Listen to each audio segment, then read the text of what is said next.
Welcome, ladies and gentlemen, to the episode number I can't remember. Shit, what 17. episode number is this? 17. Welcome, ladies and gentlemen, to the 17th episode of the Mountains of Madness podcast. I am your titular host, Darren. Joining me today, we have Ben. Good morning, all. Carl. Hello.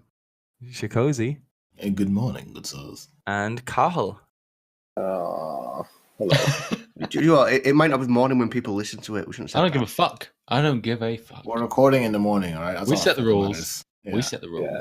Yeah. I like to imagine if people are listening to us, they're like driving to work or on the bus, and it's like how they start their day. It's like, you know the way they say breakfast is the most important meal of the day? Yeah. This is the most important audio experience of the day, and you should get it in early. Like, you know, pre-work, like pep talk, you know what I mean?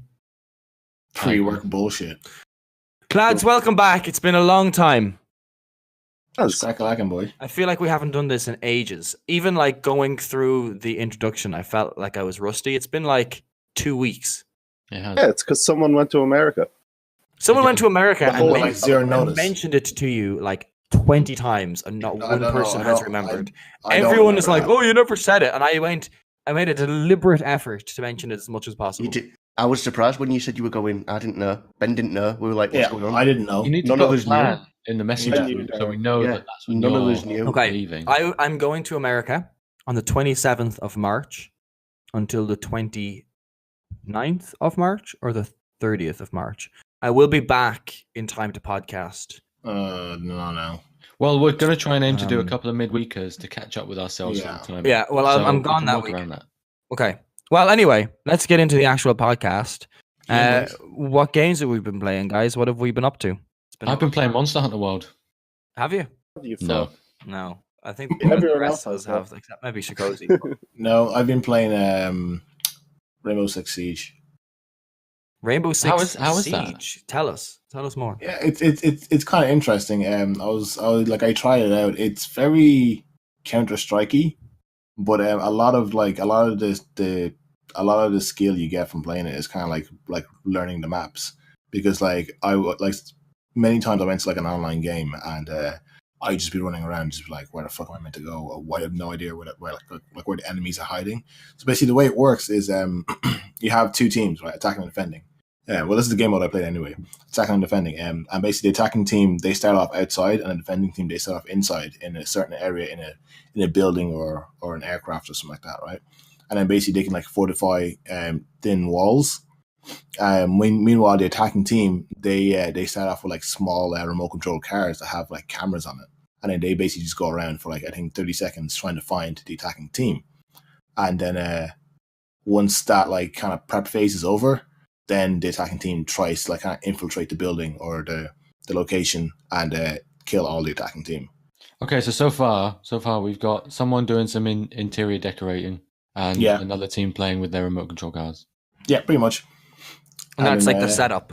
Yeah, that's the setup, and then you just basically just run in, and you have like kind of like different classes. So you have classes that like you can shoot, like you can punch holes through certain walls and shoot through them. Do you know what I mean? Mhm. So it's just like they make the whole kind of like they make the whole like destruction of the environment a big part of it as well, because like there's certain times where I'm like walking down, but there's some guy spying on me because he like literally just shot a tiny hole in the wall, so he can just literally just snipe me, and I'm just like, well, That's cool. fucking great. But there's different classes that do different things. There's ones that like are completely silent. There's ones that have jammers. So if an enemy team use a remote control car, when they get close, the car just breaks down. There's just classes like for like of snipers and all this other stuff. So like it is pretty cool, but it just has a pretty high learning curve. That's the only thing I've noticed about it so far. And then Carl kept on giving that to me because he's like, it's not 60 frames per second. I'm surprised it's not, you know. Yeah, I What know. It's the fuck- What competitive. engine is it? What are you playing it on? I'm playing on PS4. You know, if you played it on PC, it'd be 60 frames per second, right? Would it though? Yeah. Well, yeah, it's the type of game that I thought you'd probably want to play on the PC. Just bump Yeah. down the graphics. I mean, Well, the reason I got it on PS4, is because I told one of the guys at work that I get on PS4, so I was like, alright, fine. might as I'm well. just saying the PC games generally don't cap their frame rate. Yeah, that's true. Generally, I mean, they don't. So Yeah. as long as your PC can do it, you're gonna be Laughing straight. yeah. I mean, If you have a fancy monitor like me, you can, get 155 frames per second. Just saying. Okay, so Rainbow Six Siege is one of those games that like I've been interested in, but from a distance. Like I've seen little bits of it, and I'm like, that looks okay. But I I've would never. compare it a lot to Counter-Strike. Okay. So As a squad, I can see it be quite entertaining, but we've done this before where we've all invested. One of us has invested in a game and then encouraged the squad to get it, and then we'll play it, and then we do it for a little while, and then we finish on the last high setup mission and give up, and then and then go he back to insists Rocket on League. doing it all from the start again. But I can see it being quite good as a squad. And, I want to isolate that clip of Carl making that sound. yeah, you could snip that out for us, Carl. We'll all have that as our text message tone for Facebook Messenger. Okay. What I told Killian is that whenever Ben or Carl, and to a small degree you as well, Darren, whenever you guys recommend games to us or to me, I'm just not gonna get it.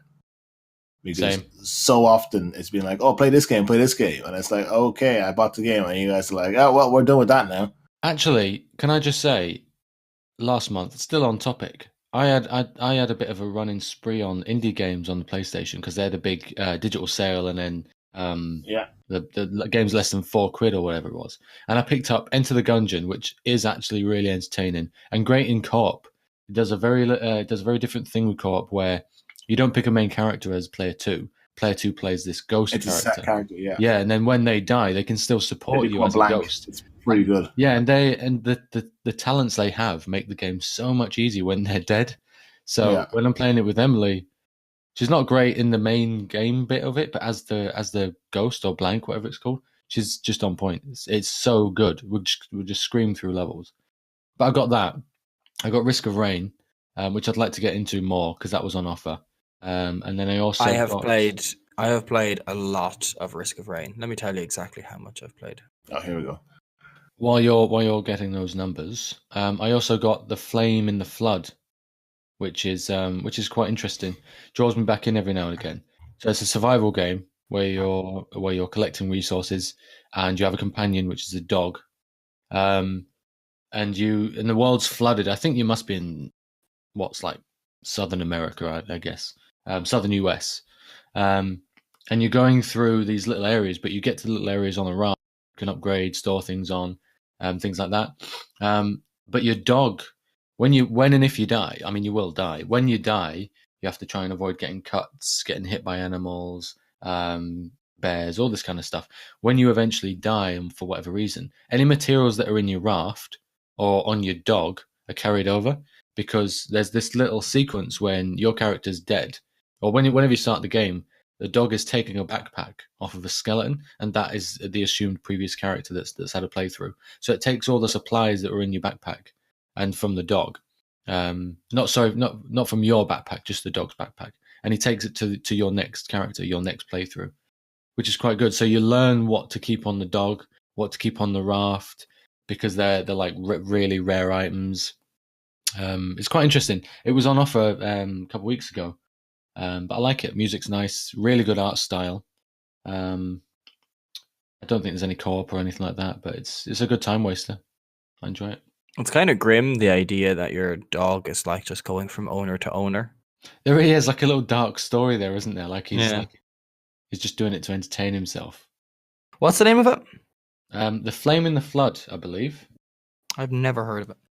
I guess I wouldn't say my issue with independent games, but like just one kind of point that I get hung up on is so many of these games have really great ideas, but because the team is so small or the budget is so low, the execution is generally a 2D game or like some pixel art or something like that, and I like that. But it still like doesn't impact me as much as some of the higher end games as well. And it's kind of in my head, what I do is I almost think of them as lesser games or as like throwaways or distractions, not as main occupiers of my attention or time. And it's a detriment to me because a game is a game. But like something like that, I can't see myself playing it on PS4 much, but if I could get it on my Switch and play It is it on Switch, on a yeah. train, It is on Switch. then I would be more interested. Because you can have there's like a campaign mode, which I guess has a start, middle, and end. But then there's an endless mode, which I guess you can just run through endless procedurally generated areas. I don't know if they are procedurally generated, but it feels like it is. I haven't done enough research on it, but it was cheap enough. And this is what I like about these little indie games: is that they're a couple of quid, and after a few hours on AAA game or a game we spend most of our time on, close the session out with like 30 minutes on this.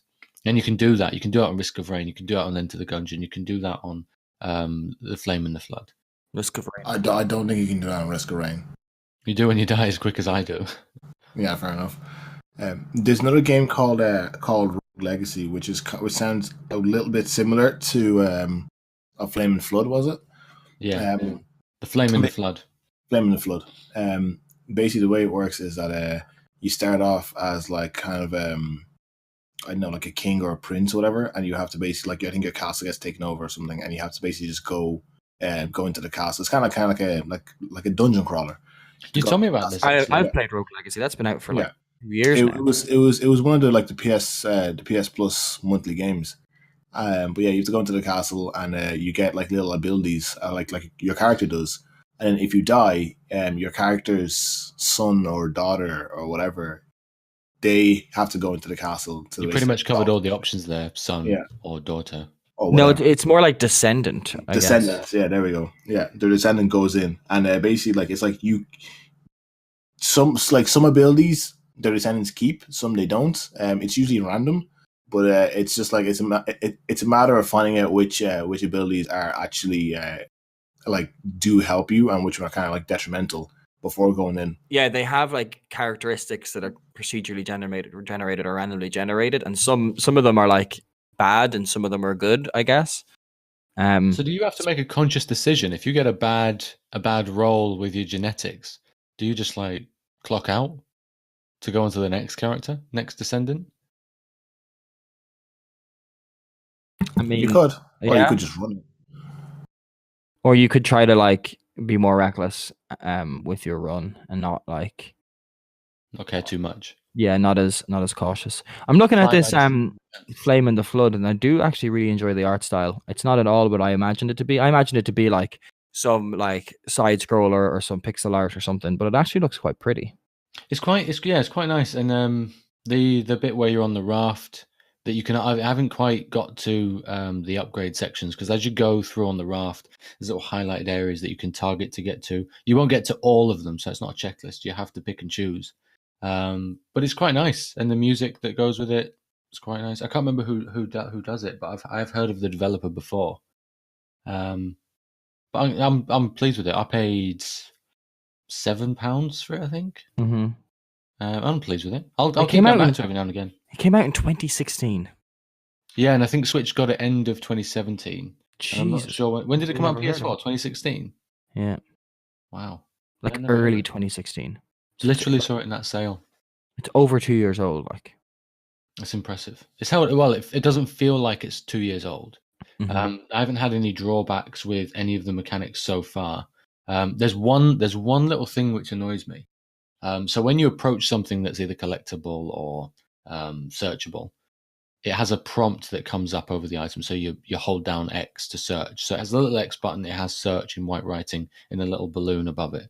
Not too evasive or anything like that, but when you approach whatever it is first, there's a slight flicker that it can't decide whether it should be on the right-hand side of your head or the left-hand side of your head. Mm-hmm. So you just for maybe a single frame, you'll catch a flash of it appearing on the other side, and then it jolts to the side every single time. And I think I'm missing something. It's like, there's another item that I need to just edge over to or move to, or that I can search. So it confuses me every time. Other than that, it's good. I like it. Interesting. So, shall we talk about the elephant in the room, or shall I say dinosaur in the room? Carl, what have you been playing recently? I've been playing Pong. I forgot. Nah, been playing Monster Hunter World. Yes, you have. What a game! There's parts where it always surprises me. I think it's the But the monsters themselves, they're the best part about it. All the focus is on them, especially when another one enters. What And a game. that thing last night, where did that come from? Where did that come from? Yeah, so we were fighting one boss monster on a hunt, and then just out of the blue, like this dragon just appears, swoops down, picks up the monster that we were fighting, flies off, and just drops him down a hole, and then just starts attacking us. And I like jump down the hole after the monster we're fighting. And I look around after a while and I realize I'm soloing this guy, and I'm like, Carl, where are you? And he's like, this fucker's like chasing me. And it's just like those little moments that just kind of happen out of the blue. Not super often. But like they are stunning, like just absolutely stunning moments. That's great. I think what I really like about the game is how flexible it is for your character. So there's no classes and there's no like stat management and there's no leveling up necessarily. All of your buffs come from your equipment that you're using. So instead of having a class, your whole playstyle is determined by your weapon, which means that if you don't like your character or want to switch it up, you just need to buy a new weapon or upgrade a new weapon, and suddenly the entire game is mechanically different. And the variety is crazy as well. You've got some more simplistic weapons, like, and when I say simplistic, I mean they're all mechanically quite deep, but more kind of straightforward ones, I guess, which would be like things like the twin daggers or the hammer and stuff, which is just a bit more generic stuff. A big hammer. And then you've got things like the insect. What's it called? The insect glaive? Insect blade, yeah. Cathal? Which is a lot more complicated because... What's it called? You have Kinsect blade. Kinsect blade. Yes. And it's like, you're just doing all these flips and shit, and like, you seem to be in the air half the time. Even though you do more damage on the ground, it's just fun to be in the air. It just looks really cool. Yeah. And you've got ranged weapons as well, which really mix things up. But yeah, I've been really, really enjoying it. And I mean, one thing I will say about it is it's a little bit difficult sometimes to just get matchmaking. I wish there was like something like the Tower where you can just party up. Yeah. And just join like a hub world and just do all your shopping and your armor and stuff, and then just choose a quest and off you go. It's a little bit like more difficult than that, with the way that you have to kind of pick a quest and then post it, and then that becomes available for other people to pick, and then you ready up like separately in your own instances and then go to a quest. That can be a little clunky at times, but it fits into the kind of game it is. Like, so much. You know, you're like, I'm going to hunt this monster, and that's like a decision you make. So you have to prepare and post up your quests and like go out, actually hunt the monster for half an hour, 40 minutes. Like track it, like. Yeah, so I don't think it's clunky in that sense, because it's like a whole thing to just go and hunt a monster. I think we're just being spoilt with the way Western designers have been making matchmaking for us in other games, where it's simple, you're in straight away and that's it. Instant gratification. With this, it's like step-by-step process. You sure you want to do this part now? Why can't it be like that, though? Why does it have to be clunky? Well, apparently it's smooth. It's improved compared to the last games, but I don't know. Apparently this is how fans like it. They've tried to accommodate people who've never played one before as best as they can. It seems like they've done well, because there's There's you guys picking it up. There's loads of people picking it up that haven't played it before. Yeah, everyone's liking it. I played the third one. I've got the third one on 3DS, and it was always... It was clunky, and the controls don't feel like it's made by Capcom. But this one, it's slightly better, but it's picking the right weapon, what's right for you. I mean, the fact that you got all weapons from the start is a good selling point. You're not like... You've got all the weapons from the start? Yeah. All so there's like different classes of weapons, and you've got the base weapon for each class from the start of the game, and then you can craft more later on or upgrade them. So it's not like How you many have... can you choose from? 20 something, isn't it? 14 base 14. weapons. Sorry, I knew there was 14 base weapons. It's basically 14 classes, yeah. Because I've heard that I have heard that it's completely... When you delve into the fighting mechanics of each of those classes, it can go quite deep. Like, you master one or two in particular, and concentrate on that, and then upgrade through that tree if you like. Mhm. Does it feel like that? Does it feel like there's loads of layers in the combat system you could take? So I'm using what's described as one of the more complex weapons mechanically. It's like a sword and a shield, and you deal damage with your weapon, and it charges up these like nodes called files, and then you have to do a specific combo, and it takes that charge and adds it to your shield, which then makes your shield do better defensively, but also can add extra damage to your attacks. Then you charge up your blade again, and this time you put the charge into the blade, and then it also has a transform mode that transforms it into a giant axe. And once you're in the giant axe form, you can unleash the charge, and it like does elemental damage, and you can combo to do like a massive attack. But it's not like you hit R2 to do your best attack.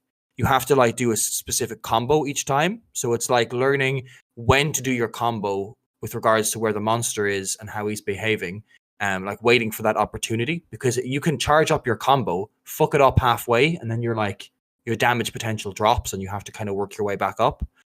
And even like putting the charge into the shield, for example, has to be another combo that you have to do out. So like mechanically, you have to figure out what are the most efficient ways in my particular case to charge that energy. What are the best combos to charge that energy given the type of enemy I'm fighting? Like a slower enemy, I can get more hits in. With a faster enemy, I can have less time to hit him. So I need to be doing more cost-effective kind of combos. And then also learning the timings as well is a big thing. So there's multiple layers, and then that will switch up depending on what monster you're fighting. So you need to be able to adapt those strategies as well. And that's like one of the 14. I still feel like even last night, I've had moments where it's kind of clicked for me. I'm 16 hours in, and I had one moment fighting a monster last night where I was like, oh shit. Just kind of like one of those eureka moments where you feel like the bulb lights up above your head, and you're like, oh, okay, that just makes a lot more sense to me now. I've been doing it this way, but if I actually hit the left stick and circle at a specific time, I actually do a dash attack. So if a monster moves away, I can continue my combo by doing this, and I just hadn't been doing it, and it's like, it makes a lot more sense now. Sounds like there's a nice balance of risk and reward then of learning and mastering each weapon, which I quite like the sound of. I do like that. You've got like one weapon, which is the Buster Sword. Is that what it's called, Cathal? The great sword, Buster Sword, yeah. Yeah, and you've been playing around with it, and basically it's a sword that's so big that once you have it out, you can't move, or you move very slow. So part of the strategy with that is getting up to the enemy and then taking out your weapon and attacking. And then if he fucks off and moves away, you have to like sheath it and chase after him and then take it out again. But once you have it out, it's got massive damage potential, and you can like juggle enemies and knock them up in the air, like with a big golf swing. I don't know. It's pretty rad. Sounds good, actually. Yeah, but like there's the thing about it is it's got this like very high introductory difficulty curve where you jump in and it's tutorial message after tutorial message, and you almost spend the first like 3 hours of the game reading, and there's so many different systems to learn that are all fairly standard once you get into them, but it's just very confusing because it throws a lot of information at you, and you're like, I don't understand what's happening in this game. And then obviously repetition helps a lot, and eventually like it boils down to this: you get a quest, there's different types of quests, there's also bounties that you can do and like count towards while doing quests. And you pick a quest and you post it up, and then there's like a preparation phase where you like eat some food to get like stat bonuses, stock up on your supplies, stuff like that. And then once your quest is posted, other people can join it. Everyone readies up, and it loads you into one of the different zones of the game. And then at that point, it's just like, hunt this monster. And that monster is in the map with other monsters, and they're just kind of roaming around the place. So you have to like find its tracks. And then once you find enough of them, you can kind of like mark it on your map and hunt it out. And then once you're fighting a monster, it like when it takes a certain amount of damage, it turns and runs, and you have to kind of like chase it down. And you can place traps, and the monster can like run back to his nest and sleep, or eat monsters to kind of regenerate health. So you need to keep on it. But also like make sure you're taking breaks in between the different fights with the monster to recuperate, sharpen your blade so it does more damage, heal up and stuff like that. And then of course, as Carl mentioned at the top of it, other monsters are in the world, so they can start interacting with each other. which is really cool. Like they'll just start fighting each other, and you can kind of sit back and watch two monsters like duke it out. But then, of course, you end up fighting two monsters at the same time when you're trying to hunt one, and it's just pretty rad. It just leads to these like really spectacular moments.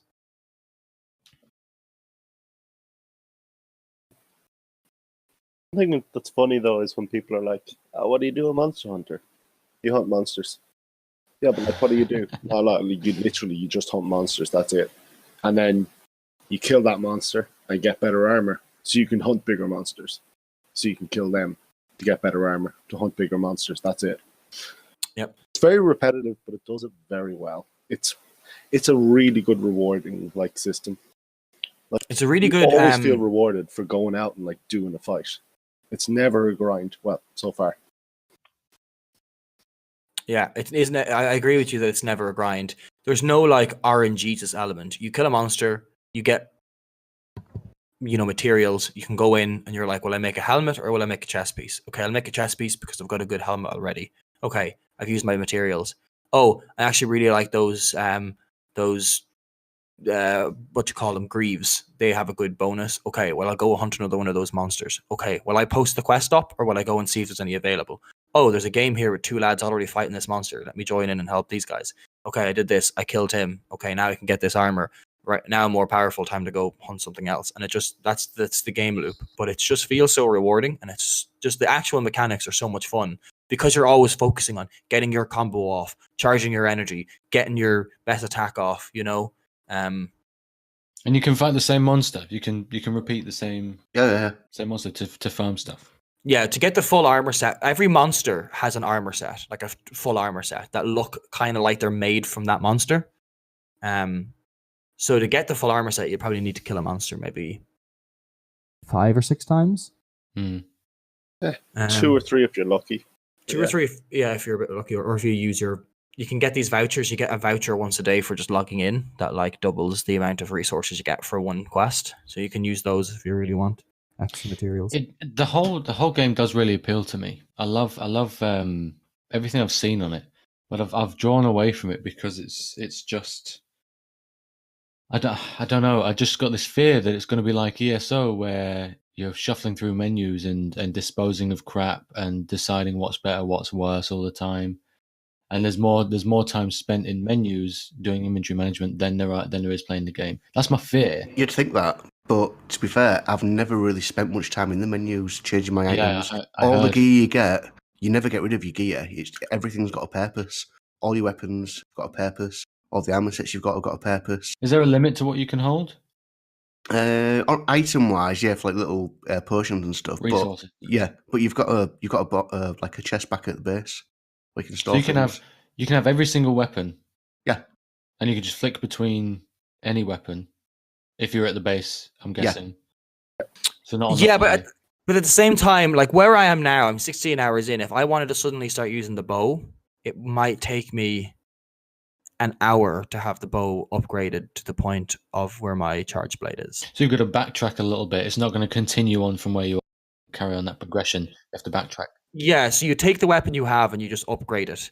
But like there are boring paths, like the iron upgrade path, which is just like use iron ore to upgrade it. And that can get it pretty powerful to do damage. But it's not going to be like one of the boss weapons. Like if you hunt a great Jagras and make it the Jagras version, which might do like a couple extra abilities, that might take a little bit more grinding. But like honestly, you could probably just upgrade it down one of the standard upgrade paths and have it do like a similar damage output. I think I'd like to see you guys play it a bit. I'm dipping my toe in here. If you guys want it later, boot it up, stick a broadcast on, and I'll watch you fight this monster. But do it from when you do your prep or show me some of the menus and stuff like that. I know there's a shit ton of videos out there on YouTube, but they're getting enough views. I just want to see in real life what it's like to play. I don't want to see some trimmed down edited video of the flow of the game. I want to see you guys start it up, prepping your stuff, choosing your weapons, setting a quest up, booting it in. I want to see if it's going to piss me off playing it. Because I really, really do want to play it. And I know Emily wants to play it as well. So am I about to spend 90 quid on 2 games? Or am I not about to spend 90 quid on 2 games? Okay. Do you guys Shut up, Cathal, laughing at me because I'm dipping my toe in. I know. I don't He blame feels you. exposed. I guess with this, like, I've always been very interested in Monster Hunter, and it's always from a distance looked like a Dark Souls-esque game. Not necessarily in mechanics or theme, but that it has quite a large buy-in. Like with Dark Souls, if you just sit down and play Dark Souls, and you just slouch back on your couch, and you play it, jump in casually, you're not Yeah, going to but- enjoy that game. Yeah. You need to sit down and you need to be like, right, this game is teaching me lessons and I need to learn those lessons. And once you do, I can sit down and slouch and play Dark Souls. But that's because I know I can't hack and slash. I know I need to manage my stamina. I know I need to circle enemies. I know I need to keep my guard up. I know I need to learn my iframes. And those like mechanics that it forces you to learn, once you get past that stage, it's fantastic and it's super rewarding. And Monster Hunter is very much like that. Once you learn your weapon, once you spend time practicing, spend time finding what works for you, spend time building your loadouts so that when you have loads of shit in your inventory, you go apply this loadout, takes all the stuff that's not in the loadout, puts it in your box, and puts everything from your box that you want into your inventory. So like one click, you have everything you want for a hunt. And you've got 10 loadouts as well, so you can have different variations. But once you do that, then it's just the whole thing opens up for you. One more thing I will say is that with the DS versions and the PSP versions, the thing that kind of stopped me from jumping into it, or more so the thing that made me want to play it this time around, is you're playing a game where you're fighting monsters. I want those monsters to be impressive, and on a 3DS screen where the resolution is, I don't know, give me a low number resolution, like 240. yeah, 240p. Like it just, it's not going to be as visually impressive as a big 4K fucking Tyrannosaurus Rex breathing fire at me, How's the HDR on this Monster Hunter? Because I've heard bad things about it. It's too There dark, it is. too He bright. said the buzzword. He said What it are we was- like an hour in, if that? Yeah, it's like everyone's got their bingo cards now, and they're like just crossing off. Yeah. I think it made a substantial difference for me. I was playing it recently, and I was like, this game looked a lot better yesterday. And I went into my settings and realized HDR was off. And I think the game looks quite washed out without the HDR. And when you put the HDR on, everything pops. It's a very colorful game. It's a very vibrant game, especially So like in the first To you, it area, looks the jungle. better with HDR. Much, much better. It's got all the right things for me. I just need to see you play it. Yeah, we'll do it later. Does anyone have any other things to say about Monster Hunter? I feel like I've just been sitting here talking, so I'll shut up now. I think another selling point for it is that when you go into the main zone, it's all open and there's no loading times. Whereas in the previous ones, all them little segments of the map, it was just like a little loading part when you go into it. Now in this, it's all seamless. I think that's another good selling point for it. From what I understand, it used to be like instant healing. So you used to walk out of a zone and heal yourself, and then you'd go back in. But when you're out of the zone, the monster couldn't hurt you.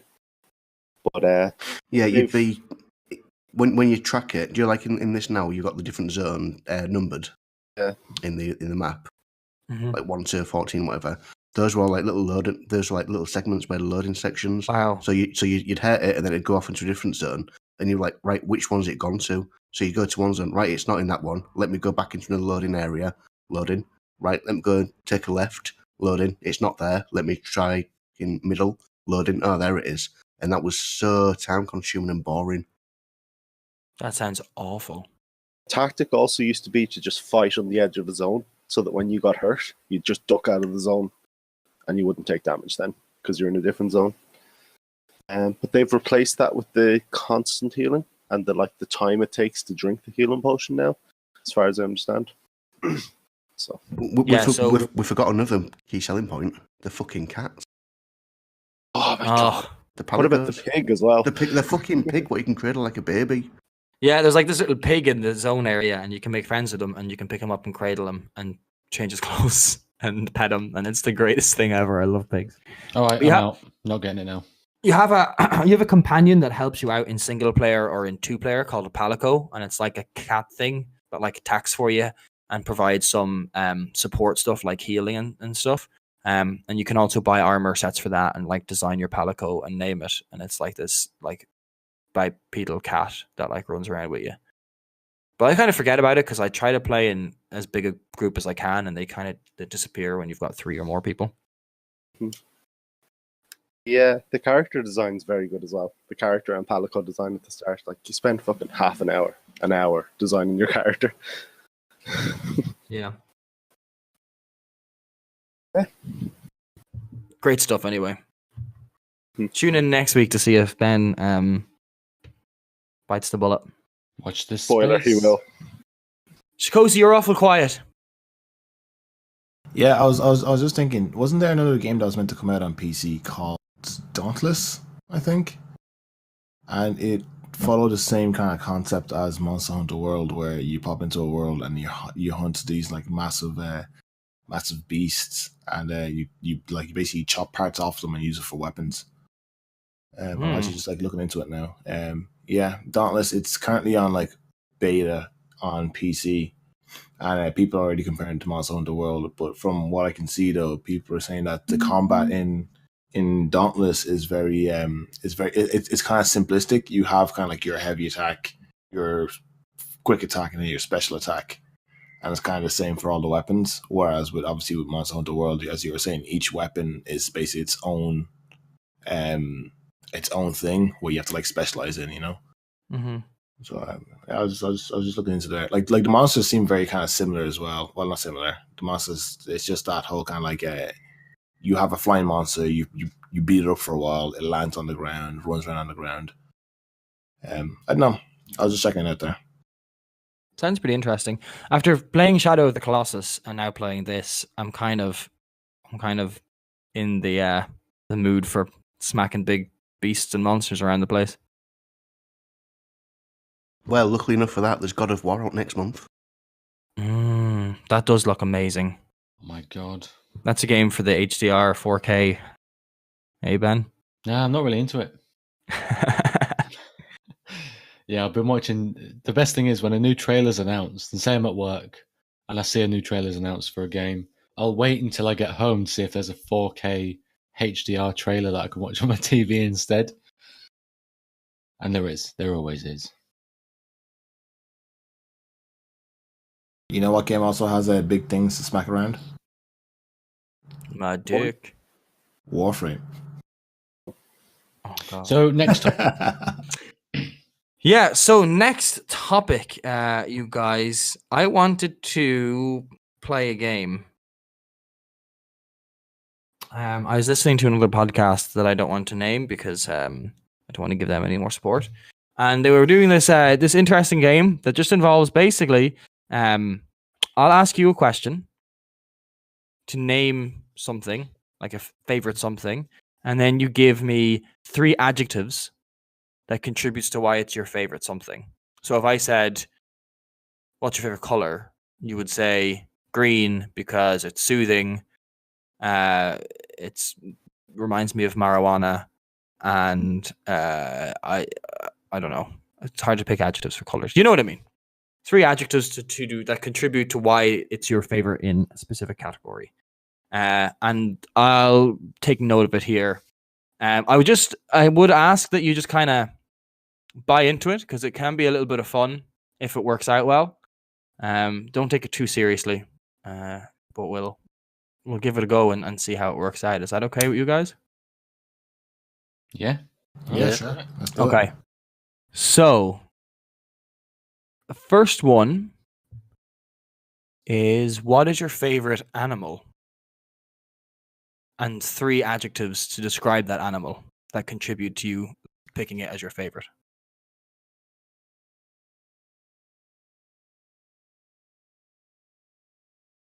Who's going first?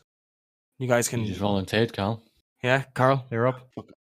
Probably pig. Pig's my favourite. Pig. Yeah. Any pig, like a farm pig, big fucking tasty bacon pig. A pig. I want a pet pig. You mean a micro micro pig? pig? Oh, yeah, A fucking yeah. pot-bellied pig. Whatever. Any pig. Just fucking cool. Okay, and 3 adjectives. Happy. Happy. Cuddly. Cuddly. I was going to say intelligent because I know they are, but I'm guessing that's sort of like the same as dogs, where they're loyal and they'll like learn to love you. So we going with loyal or intelligent? Well, see, I don't know if they are loyal, but we'll just go. Yeah, loyal. Fuck it, why not? Why not? I agree. Okay. Who has another favorite animal? I have one. Okay. My favorite animal is a tiger.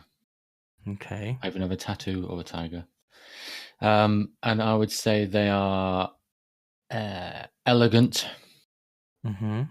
majestic, Mm-hmm. and I'm trying to think of a word for subdued. I guess subdued.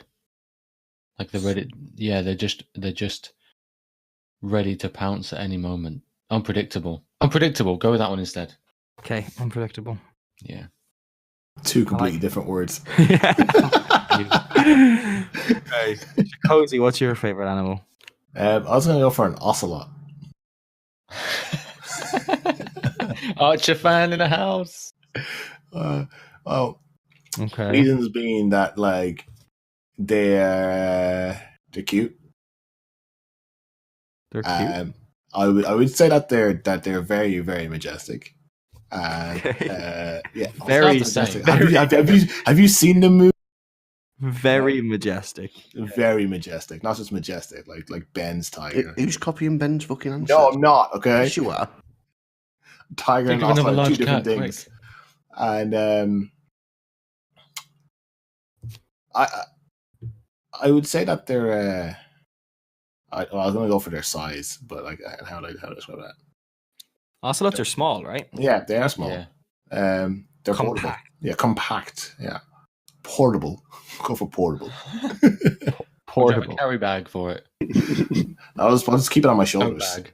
Tote bag. They can just sit on my shoulder. Okay. Cathal. Hedgehog. Hedgehog. Hashtag Sonic. Okay. Go on. Let me see. Cute. Cute. Prickly. Cute. Prickly. Okay. I don't know. Chill. They're pretty laid back. Like they don't give a fuck. And chill. Yeah. Dash. Don't give a fuck. Thought it was one adjective. I like it. That's good. Okay, my pen here has run out of ink, so I'm now typing it out, which is disappointing. Probably because I put down very majestic as mine. Look at that picture of Ocelot. That Look at those eyes like. is adorable. That's actually. ridiculous. It's basically a miniature version of Ben's. It's a mini. It's literally a mini leopard. Okay, I have another question. Favorite piece of clothing. So it can be as specific as you want. So you can say my Left sock. my left sock or my brown jumper, or you can just say a jacket or a hat. You know, so you can be kind of as specific or as general as you want. But your favorite piece of clothing and 3 adjectives. Do shoes count? Or is that Shoes count. Would you buy them in a clothes shops, Carl? Or would No, you buy them in a a shoe shop, hardware but you still store? wear them. You can buy shoes in clothes shops. Yeah. Is But my you would buy birthday in suit B&Q, okay? no? Fucking course it's clothes. So I'm going to say my Doc Martens. I was gonna say my birthday suit. Needs an iron. Yeah. You old bastard. Okay, Carl's Doc Martens, 3 adjectives. Timeless, Timeless. Nice. steady, Sturdy. and black. And black. Nice. Okay. Anyone else? My lounge pants. Nice. Yeah. Comfortable. simple, and bold. Bold. They're Where's Wally ones, and Oh, they Wally are- is right next to my crotch. That's bold. I feel like I should start giving mine before Ben because I was gonna go for my hammer pants. Oh, MC fucking Hammer close pants. it. Just get your own life, mate. What's going No. on? Okay. They're airy. Right. Fucking airy. You've What got the hairy back. Yeah, You dress they're up like airy. like a goat. Like just lots of room in there. I'm just picturing you like singing like Mr. Burns, see my chest, see my chest. Pretty See my much. pants. See my pants. They're airy. And they're made of cotton. Nice cotton pants. And So soft. yes, soft. Okay. Made of cotton is not an adjective. And Are you just reading the label on them now? They're must not be changed, right? They're made in China. Washer friendly. They are washable at 30 degrees. Do not mix with dark colors. So you've said airy, soft, and what's your cozy? And swag. Swag. Nice. Yes. Okay. Cathal. Dressing gown. My Star Wars dressing gown. Your Star Wars dress. Your Sith dressing gown. Yeah. Okay. It's warm Okay. and nerdy and fluffy. Warm, nerdy, and did you say another one? Fluffy. These I'm are gonna also put that on adjectives right used to now, describe actually. George Lucas. So we have warm and nerdy. We need Comfy. one more. Comfy. Fluffy. Perfect. Okay. Last question. This one might seem a little bit unusual. It's because it is. What is your favorite body of water? English Channel. Oh, the Irish Sea. Definitely not sparkling. The Irish Sea because it keeps up So- with them. So it can be as specific or as general. So you can say, my favorite body of water is a filled bathtub, or you can say a specific bathtub, or you can say a lake or a pond or a river, a body of water. I'm going to say puddle. Okay. Can I say puddle? Yep. Body of water. Why? No, splashing it. Dip my feet in it. Splash, splash. Okay. Splashy. That's one. Oh, you was do 3? Yep. Oh, right, okay. We've been doing Uh, 3 this entire time. 3 adjectives. I thought we're changing it up. I don't know. No. People get wet when the cars go by. I like that. Okay. Makes people wet. So the guy doesn't drive, so he just likes being wet. No, I like watching people get wet. I like watching Oh, people do you? suffer. All right. Is that what you type into Google, is it?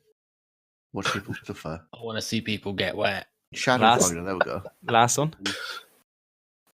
Last one. Can evaporate.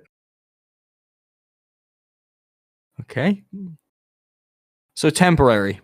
Yeah, that's right. Temporary. There we But go. come- Glittering. But can come back bigger with vengeance. Okay. Can come back bigger. That's fourth on it really. So Okay, Shakozy has to go before Ben this time. Yeah. Just in case there's the same one, which I doubt he will. It would Yeah. creep me out if he did. So mine would be Lake Tahoe. What? That's exactly what I was going to say. Were you actually? No. Yeah, I didn't think so. Okay. It's big. Okay. It is clear. Okay. And scary. Scary. Scary, yeah. Okay. I like it. So we've got Ben and Cathal. Who wants to go? If you don't mind, Cathal, Hey, I go on. will go. The Caldera in Santorini. So what is that? That is the center of the of Santorini. If you look at Santorini on a picture, it's the body of water where the volcano had sunk in, and the land has arisen around it, but there's still the tip of the volcano in the middle. It's the water that surrounds that. That's the caldera. Okay. Because that's where I got married, and that's what I was overlooking when I got married. Oh, cool. That's pretty So epic. it's a happy place. It's happy. It's mysterious because you couldn't tell where it stopped and the sky started. They just Very nice. they sort of meshed together with mystery. It's Mhm. nice. And it's a faithful place. Okay, I like that. Faithful. Can I just say, by the way, my wife is off in the distance right now while I'm recording this, and she just laughed at me while I did those descriptives for the place we got married at. She's like, "Oh, you nerd." Yeah, it's like, I'm just imagining her just down at the back of the room is going, Just gay. yeah, that's exactly what I was about to do. Fucking Chikozy, what's the matter with you today? You just all up in my shit. Cathal, favorite body of water. Lockery. Lockery? Do you hear me?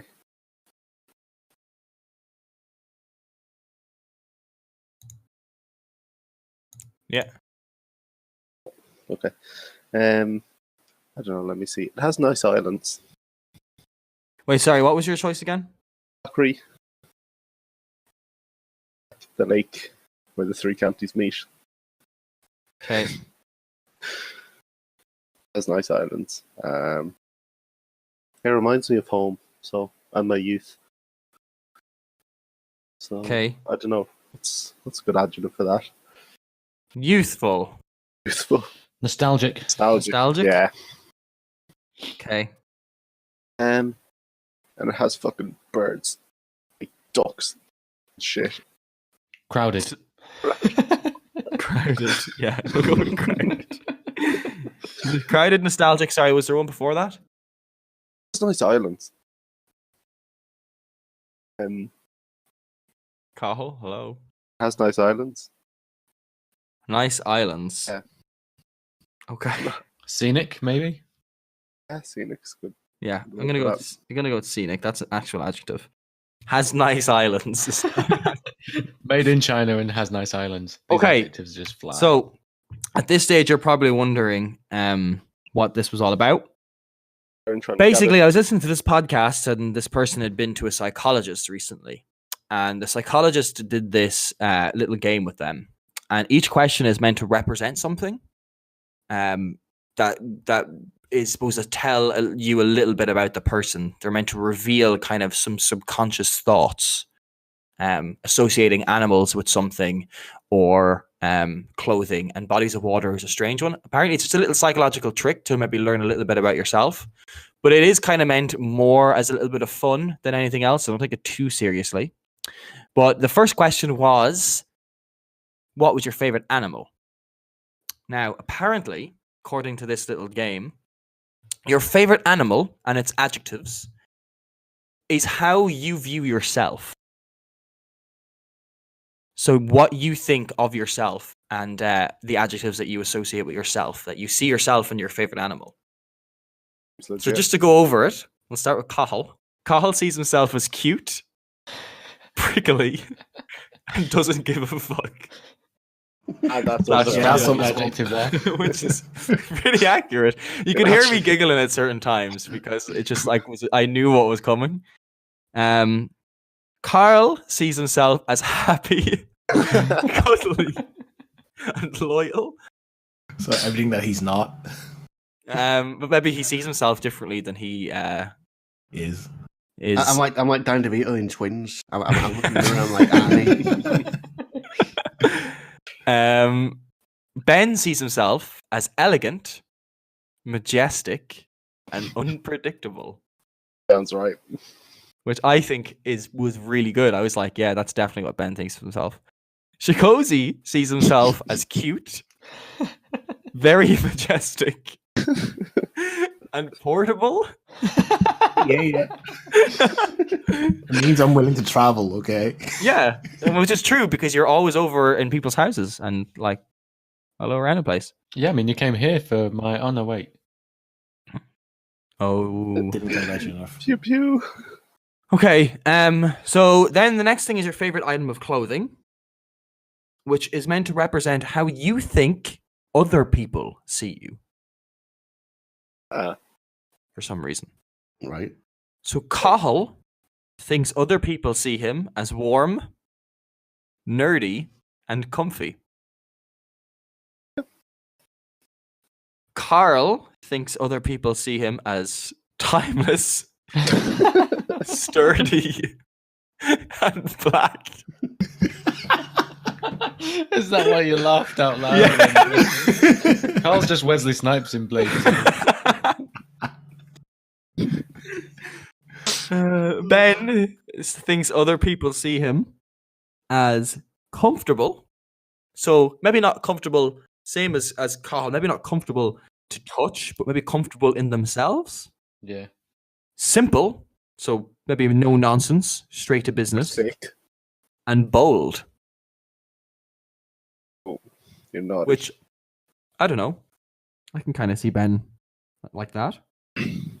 And Shikosi thinks people see him as airy, soft, and swag.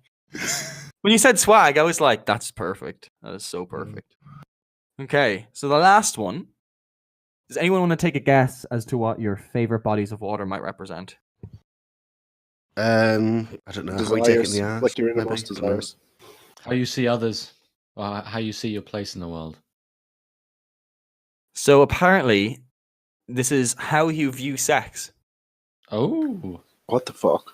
So Cathal sees sex as crowded, Yeah, baby. nostalgic, and scenic. So he's fucking his school teacher in front of his class field trip. Yeah, with a good view apparently too. So Carl sees sex as splashy, makes people wet, and temporary, but can come back bigger. Ben sees sex as a happy place, but mysterious, yet faithful. Shikosi sees Jesus sex Christ. as big, clear, and scary. Yay. Fucking There a you go, clown in a boys. glass box. I thought that would be a bit of fun anyway. Get a good laugh. I like that. That's good. Although, Darren, Yeah? we didn't get yours. Yeah. Yeah, so I felt like it would be a little bit disingenuous for me to do mine when we were doing it because I knew the answers, so I thought it would skew it. But if you'd like, I can go through what I did and said the first time I did it. You'll just have to take my word for it. Go on then. So my favorite animal is a grizzly bear. And what I said for the grizzly bear was it was powerful. It was powerful, it was intelligent, and it was resourceful. For the favorite clothing, I said shoes, obviously. I said essential. I said essential. I said not resourceful, reliable, and I said stylish. And then for so that's how I think other people see me. And then for the favorite body of water, what did I say for favorite body of water? I think I said Killikeen, which is like a lake area near Cavan. And I said it was serene, peaceful, and adventurous. Oh, That makes a lot of sense. It's like an area where you go kayaking and camping and stuff, but it's also can be really like nice on a good day and kind of like nice to go for a walk and shit. So yeah, that's what I said. I mean, you might not Those believe make me. a lot of You might sense think for I'm- you, like. Shoot Huh? first two. Those make a lot of sense. Yeah, I thought for you. I thought the one with the shoes where it was like useful and stylish. I thought I was like, yeah, I definitely think people see me as stylish. A little bit Favorite animal big-headed makes like that. sense as well. I think like What? the grizzly bear one made sense as well. Yeah, Definitely how you I do view love it. grizzly bears. They're fucking cool animals. Like, you ever see like grizzly bears like just sitting on park benches, or like you've seen one where the grizzly bear was caught in a security cam, like taking the bin with him, like eating food out of it and then just dragging the bin away with him. I think that's fucking dope. Like how it's just like, oh, this is a good source of food. I'll take it with me. And it's strong enough and powerful enough to just drag like a dumpster like with it. I've seen a bear in Russia flip off drivers. That's so cool. So he was in a sidecar and he was doing that thing, you know, where you like pump your fist up and slap your arm with your other hand. Oh yeah, That he was doing that to other drivers. that's amazing. And he had a helmet on and a little jacket. I know there's probably a lot of cruelty involved, so probably shouldn't laugh. But the result was good. It was entertaining. All's well that ends well, I guess. Go. Get out. I just to get the audience up to speed, I have like a hatred for that term. I just think it makes no sense, and it's like one of these expressions that just really grinds my gears, you know? Like grinds my gears. Yeah. So that was a bit of fun anyway. I hope anyone listening has played along. I think it's one of those things that is fun to kind of do while you're listening to it. Yeah. Ben, would you like to introduce the next topic? So this was actually from one of our friends. He came up with an idea of if you could bring back one band or one artist for one gig, who would it be? I guess why as well. Can we do like lineups of a band? So, for example, there's a band called Sepultura from Brazil, and it was originally founded by the two Cavalera brothers, and they were amazing, but they're no longer in the band. So, if I said Sepultura, can I pick like original Sepultura, or does it have to be I a guess band? So, yeah, because you've got bands that have replaced fallen members, I guess. So yeah, you could specify lineup. Okay, that's a good question though. I have a few that immediately spring to mind. Well, I'll start with you. I have to pick one though. You're going to say 95, 96 era Roots. Yeah, if it was Sepultura, yeah, definitely the Roots era. Roots, bloody Roots. I think the first band that springs to mind is Pantera, because we had the death of Dimebag Darrell, and the falling out of the brothers with Phil Anselmo. But to see them back in like their far beyond driven or vulgar display of power era would have been amazing. Because Pantera are some fucking band. Best band of the 90s. Best metal band. Whoa there, Tool? Yeah, Pantera, a better band than Tool. What? In the 90s, for sure. In my opinion. I love Tool, but I think as a band and their effect on music, I feel like Pantera just defined heavy metal music in the 90s. There's a lot of good riffs. You can tell he's a good guitarist. I mean, wasn't he banned from entering guitar contests because he was too good and always won? Yeah, he was a fantastic guitar player, and his solos were fantastic as well. I mean, don't get me wrong. Now you make me feel bad about dissing Tool. But that's the first one that comes to mind. Does anyone have any other ideas? Yeah, I've got a couple, but I can't. Well, just picking one. Well, just name a couple anyway. Queen. I'd probably say Skinny Puppy. I'd love to have seen Queen. It's like Freddie Mercury. Yeah, What a Queen would have been one. good. Yeah, Queen would have been good, but I came to mind, but I didn't want to say it because I thought it was a very obvious answer. Like, yeah, but then you got Jimi Hendrix. Jimi Hendrix, Pink Bob Floyd. Marley and the Wailers, Not many. Pink Floyd, Marvin Gaye. Marvin Gaye. The Carpenters. What? So many. For real, though, I'd love to see Biggie. Well, if we're doing like hit rappers, yeah, Biggie would be number one Yeah, on my list there for sure. for shizzle. Yeah, Wait, Biggie we would have weren't been doing sick. rappers? Oh, we said bands. Well, yeah, but like I asked earlier if it's like just individual people or like just artists. Mm-hmm. I guess artists. Jimi Hendrix would have been sick. I always thought in the future it would be great if they had like a VR technology where you can be a participant in the concert. And if they've like recreated it like all 3D, Mm-hmm. we'll get And you could like be in the audience. and you're there. That would be sick. Yeah. I would have loved to have seen NWA performing "Fuck the Police" for the first time live, and they were told they weren't allowed to. Oh my god, yes. And the fucking police like tearing the place apart. That would have been sick, but I don't think I would have been very welcomed. No. As a non-Californian, shall we say? What about yours then, Ben? I was deciding between two, because I'm a big Red Hot Chili Peppers fan, and I would have loved to have seen the John Frusciante Chili Peppers, more specifically the Slane Castle gig. I'd have loved to have been there. Probably not in the crowd. I hate crowds.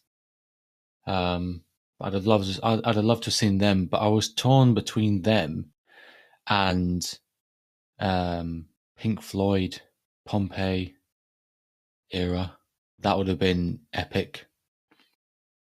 Yeah. Just to have seen. To be fair, any Pink Floyd gig would have been amazing, because you get half experiences from David Gilmour now, or the other remaining member, Nick Mason. Well, not only that, when you look at the Pulse tour, when you see that live, that would have been fantastic. I mean, the directors behind that were on form. They just got, I mean, the light shows and things like that they had on there, like nothing else now, unless you're a young female artist who flashing herself on stage, then you got a massive light show going on behind you. I hear Pink's shows are quite good for light shows, but anyway. Who? Pink. As in the female singer? Yeah. She's got a good technical team behind her for some of the shows. She's not a good singer though. No, I wouldn't say one of her shows, but she's got a well-equipped team behind her. Well, Infected Mushroom, they do good shows now. A lot of good light shows and stuff going on. I think it can make the gig sometimes. I mean, look at the video of Coheed and Cambria, where they're in somewhere in Texas and the thunderstorm kicks off behind them just as they're going into the final cut. It's just epic. But yeah, I would say if I had to choose between one of those two, I would say Pink Floyd at this moment in time, because it's not impossible that there could be another gig with John Frusciante in the Chili Peppers. That's not an impossibility at this stage because they're all still alive. Whereas Pink Floyd not the original lineup, but the David Gilmour Pompeii lineup, that would have been amazing.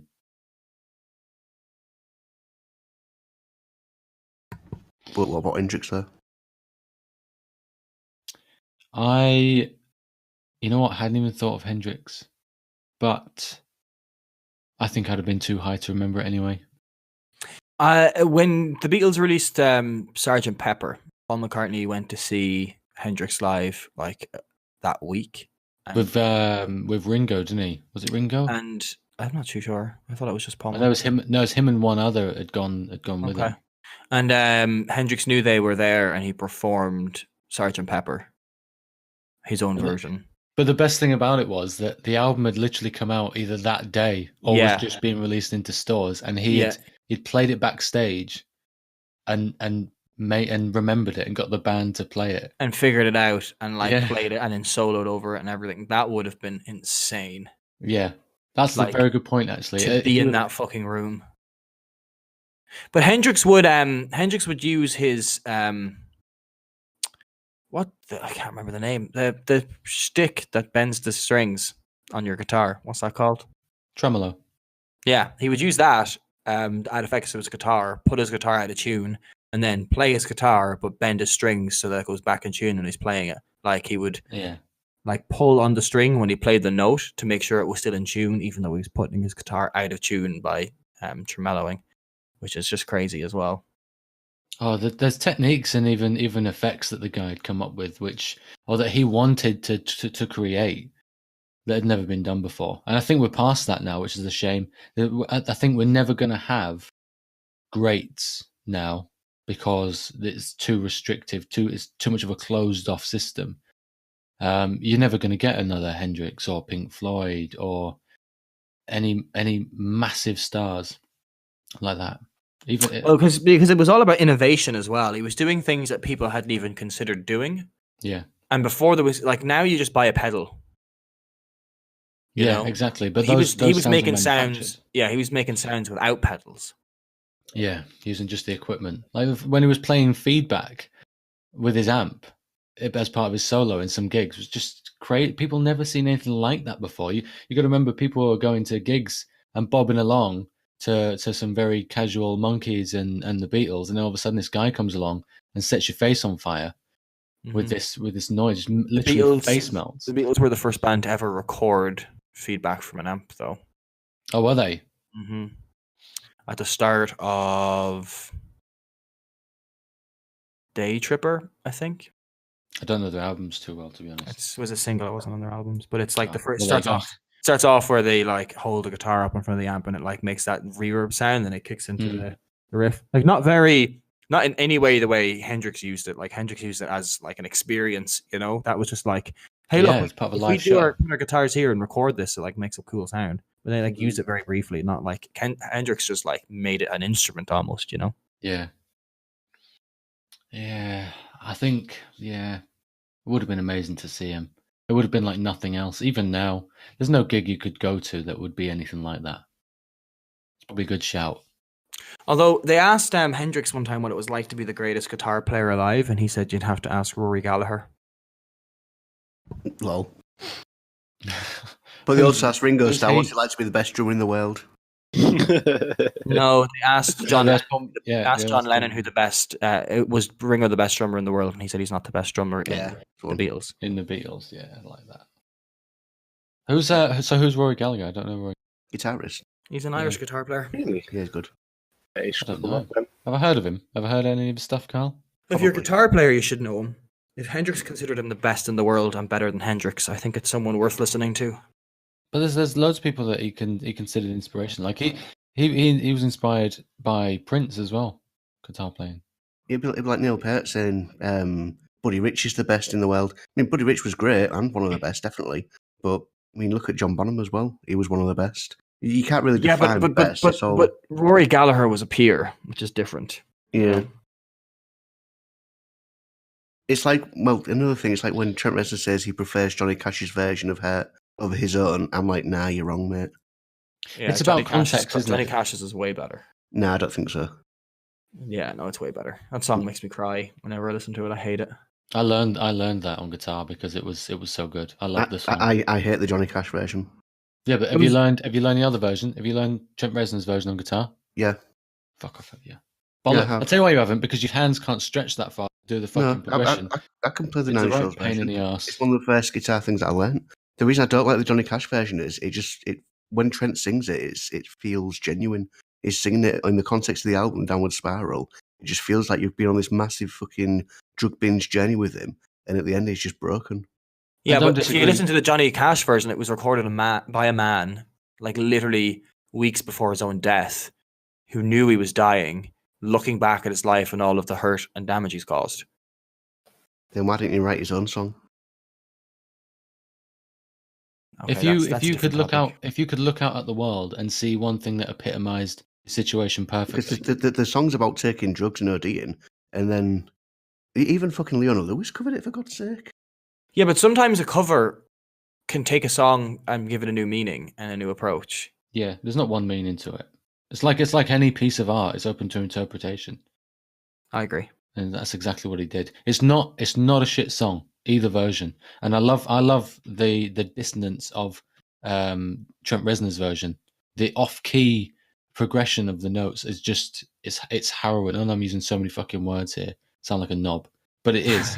But then the hurt from Johnny Cash is just so simplistic. And watching the video of the Johnny Cash version, yeah, literally brings me to tears. Like I can't do. Like it's just grim. Because his wife had just died as well, didn't she? It's like listening to Bowie's Black Star as well. It's just haunting because they're like looking at death in the face, and expressing that in music. Huh? There's one song on there in particular where he's talking about death. Lazarus, I believe. I think you might be right. But yeah, it's in context. Both are fantastic songs. And just because it's a cover Doesn't take anything away from the original and vice versa. No, of course not, because, I mean, look at All on the Watchtower. I think that's better than the Bob Dylan version. But I just really don't get the fuss of the Johnny Cash version. But again, that's my opinion. And Yeah. you don't have to change my mind about it. It's my opinion. So let's just leave it there. What version of All Along the Watchtower is better? Shit, that is a good question. I That's really what- love the punch of the Jimi Hendrix one I because think it's when just you straight say in. All Along the Watchtower, I think of Hendrix's version first. Yeah. What yeah. a fucking It's song the that is. definitive version. It's probably the greatest cover of all time. Just the first bar of that song just blows your face off. No. Dun-dun-dun-dun-dun. All along the Watchtower. Yeah, the way he screams in as well. Bob Dylan, though, lads. I mean, we're going way off track now, but what do you think of Bob Dylan? I'm coming around to Bob Dylan more and more. Bob Dylan. Bob Dylan. There's a I think couple Bob of songs he Dylan does is that I like. fantastic. I like some of his early stuff. I with Bob Dylan, like I wouldn't be an album guy. I'd be like a greatest hits guy.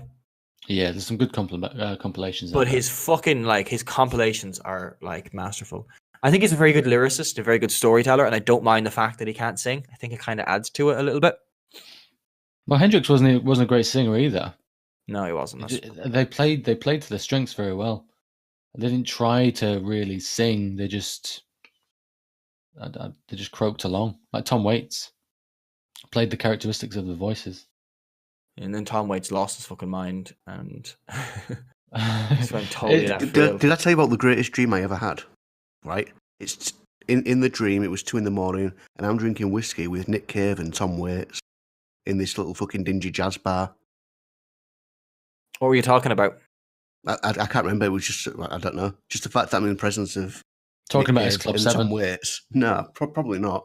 I don't even know. We just sat there in this little jazz bar drinking whiskey at 2 a.m. Oh, what a life! What a life that would be. I have a topic for the next podcast, and it's something I want you to think about. Pick a celebrity or a musician or a famous person that you would like to meet, and just think about one question you'd ask them or one thing you'd like to say to them.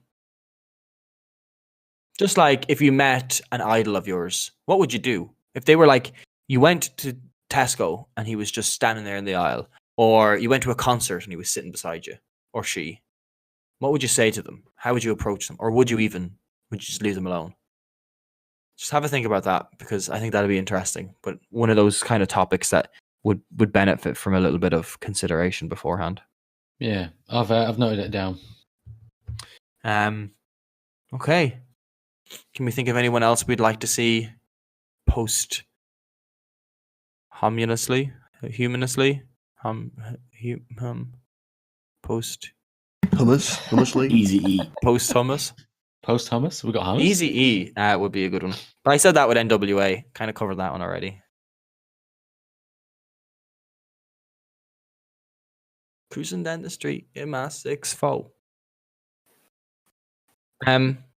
Okay, guys. Well, I feel like let's move on to our final topic of the podcast, our Marvel movie review for Thor: The Dark World. I almost said Thor Ragnarok. Thor: The Dark World. I wish. Yeah, I wish we were at that stage. So Thor: The Dark World, of course, is the sequel to Thor, set after the Avengers, and is the second film of Phase 2, following Iron Man 3. Possibly. I believe it is. Ben, I'm sure you have plenty of notes for us if you'd like to give us some facts about the movie. I don't have a Not huge doing amount the of synopsis facts, first? to be honest. Okay, Yeah. Shkoz, you want to give us a synopsis then? No, not really. Too late. Go. Okay. Okay. Let me see. It is the second film in Phase 2 as well. Yeah. So basically, it starts off, and the Dark Elves are trying to bring a weapon in to the universe called the Ether, or the Aether. Basically, Asgardians stop them. They beat the leader Malekith, and they try to destroy the ether, but they find out they can't. So they're like, okay, shit, we need to hide it. So they hide it, right? And then it kind of like fast forward to present day, and Jane, she's like looking for Thor for a while, can't find him, whatever. So she finds, I think she gets hint of like a relic or something that has the same signature as like that like Thor does, or the Bifrost page. She goes off to investigate and basically gets sucked into a wormhole and then just disappears. And then on Asgard, I think, on Asgard. Is this a synopsis or is this? Is a summary, isn't it? Okay, yeah, go on. Yeah. Do you want a synopsis or a summary? Now I'm confused. I don't mind. I mean, we can go synopsis, so it's continue the summary, but skipping through quite quickly. Continue the summary. Go on. Okay. So yeah, back in Asgard, Thor is like, he gets alerted by Heimdall that like Jane has gone missing. He goes off to like try find her. She reappears on Earth. She blasts some policemen away. Thor finds her. He's all like, "Oh shit, you look pretty volatile there." So he takes her back to Asgard, where the healers are all like, "Okay, yeah, we can't really heal her and stuff." Meanwhile, Odin's like he knows that it's the Aether, so he's planning on using it to lure Malekith in. So Thor isn't about that life, but Malekith shows up anyway, kills Thor and Loki's mom, and fucks off, right? And then Loki and Thor team up to lure Malekith, so they can get Malekith to take the Aether out of Jane into Mother Place. I'm actually skipping through a lot. Yeah. They lure him away to take the Aether away from Jane, and pretty much what happens is that they fight it off. Thor beats Malekith, and that's pretty much that. Great synopsis. Wow, That's pretty much I that. tried. So this film's all right. Tune in next week. I thought it was shit. I don't like this movie at all. I hate that fucking other girl who's not Natalie Portman. What's her fucking name? Kat Jennings. Her whole Kat character. Dennings. I fucking hate her face. I hate her voice. I'm so glad she's not in Thor Ragnarok. I never want to see that character again. And the whole like other professor lad who's like in the nip hanging around Stonehenge because he's had a god in his brain. Can't stand that. The jokes did not land at all. Just cut out that entire section. Even Jane, so pointless in this movie. All she does is get the ether inside her and then take it out. She does nothing. These characters just exist for the sake of being shit comic relief. And then the intern has an intern. Let's make a joke about that 17 times. Like, okay, so Thor's been gone for 2 years after the events of Avengers. So he was in the Avengers, got Loki, did all that, didn't bother talking to Jane. And she's like, I saw you in New York. Why'd you ignore me? Why am I suddenly British? I don't know. And then he's just like, ignores her, doesn't go see her. And then he's gone for 2 years. And then it's like, oh, the second that she's in danger, I can suddenly go to her. Why couldn't he go to her the entire time? Like, is that even explained? Obviously doesn't like her that much if he's just like watching her and not. Anyway, that's kind of weird. Well, because the Bifrost was destroyed, wasn't it? And then they could only use so much darkness to get down to planet Earth when the Avengers was kicking off. Yeah, I think he mentions that briefly, doesn't he?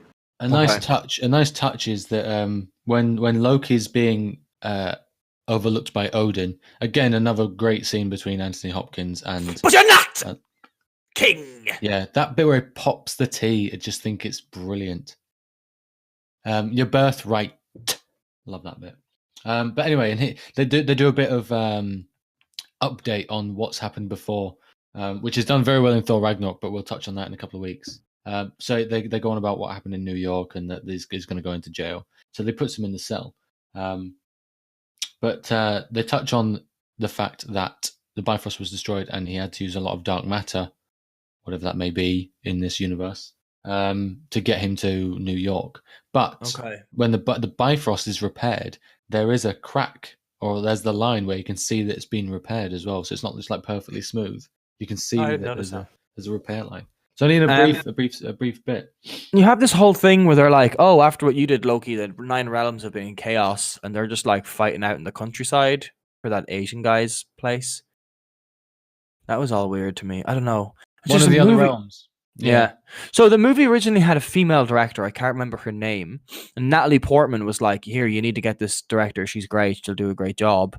And then they like fired her because of creative differences. And apparently Natalie Portman went fucking mad, but she was contractually obliged to be in the movie. That's why she hasn't been in any movie since, because she just hates Marvel now. Mhm. But the movie apparently was just a fucking mess, like writing. Yeah, there was loads of rewrites and load of patch-ups and issues, things. and you can really tell the movie just does not land much. Well, towards the back end, you know, the bit where they're doing the whole round the table, Ocean's 11 style. This is what we're going to do, but you also see interjecting scenes of where they're actually doing the bits they're talking about. I quite like that switch between. That's normally a bit shit in a film, but because of who's going around the table and who's doing it, it's quite good. I know we're skipping past quite a lot of what's going on, maybe taking a different approach for the review, but there's a section where Loki's pretending to be other people, and obviously they get the actors in pretending That was to be fantastic with Chris Evans. yeah. The music changes a bit, and he's obviously being a Loki version of him. I just think Which is it's very so good. good. Yeah, I just think Yeah. it's so good. But there's that section of the film. But why and then you did pair Chris that- Evans' voice come in, but when he was other people, it was Loki's voice? Answer me that. I don't know, because Chris Evans I didn't wanted didn't to. notice that. Yeah, don't know. It didn't stand out for me. Still a great. I actually, speaking of Loki, I think there's a lot of great Loki moments, like that part where it's after their mother's death, and he goes down. Thor goes down to get his help, and he's like all perfect and pristine in his cell, like Yeah. unwavering. And then once he realizes that Thor wants his help, it's like the illusion fades away, and he's like Yeah. a fucking mess, and he's trashed his room, and he's obviously like heartbroken. One of the best Loki moments. I think that's one thing that gives the together all the loose pieces.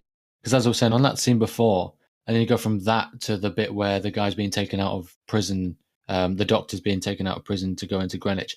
It's a completely different style of what's going on. But the one thing that plays very well throughout the entire film is the relationship between the two of them. And it's just a perfect arc through the full film.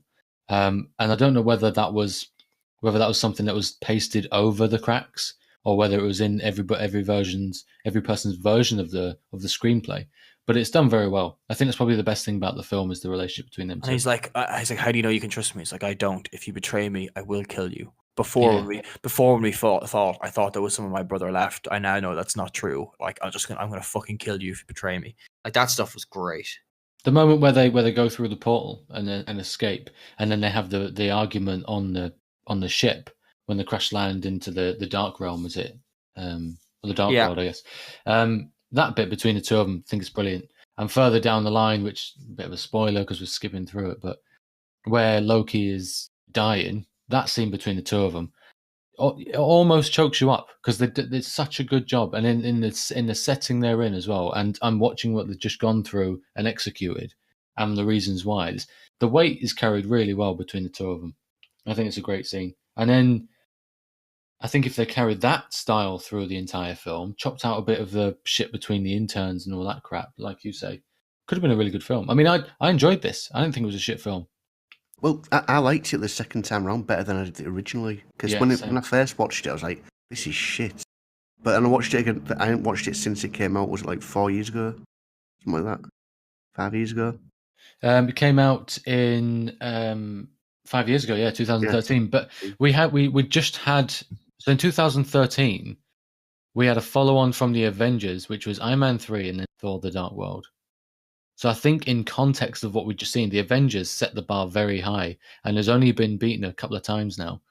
I just think to then have Iron Man 3 and Thor The Dark World, I think it was hype that had ruined it for us the first time round.